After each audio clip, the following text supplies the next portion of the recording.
ৰাজ্যজুৰি লাচিত দিৱস উদযাপন প্ৰশাসন আৰু দল সংগঠনৰ উদ্যোগত পৃথক পৃথককৈ ৰাজ্যৰ বিভিন্ন প্ৰান্তত মহান সেনাধ্যক্ষ বীৰগৰাকীৰ শৌৰ্য বীৰ্য সাহসক শ্ৰদ্ধাৰে সোঁৱৰণ কৰা হয়। জালুকবাৰীস্থিত লাচিত বৰফুকনৰ প্ৰতিমূৰ্তিত শ্ৰদ্ধাঞ্জলি জ্ঞাপন কৰে কামৰূপ জিলা প্ৰশাসনে। লাচিত ঘাটতো বীৰ যোদ্ধাগৰাকীক সোঁৱৰণ কৰা হয়। ৰাজ্যিক বিজেপিৰ মুখ্য কাৰ্যালয়ত লাচিত দিৱস উদযাপন কৰা হয়। গুৱাহাটী লোকসভাৰ পি নজা বাইদেউ, মেয়ৰ মৃগেন শৰণে ডাঙৰীয়া আৰু সকলো জ্যেষ্ঠ নেতৃবৃন্দ, মই সভাপতি মহোদয়ক সহযোগ কৰিবলৈ অনুৰোধ জনাওঁ।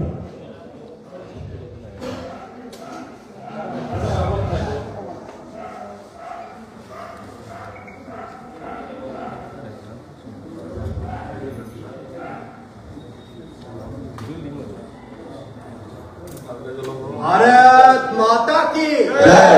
वंदे मातरम, वंदे मातरम, वंदे मातरम। জয় আই অসম, জয় আই অসম।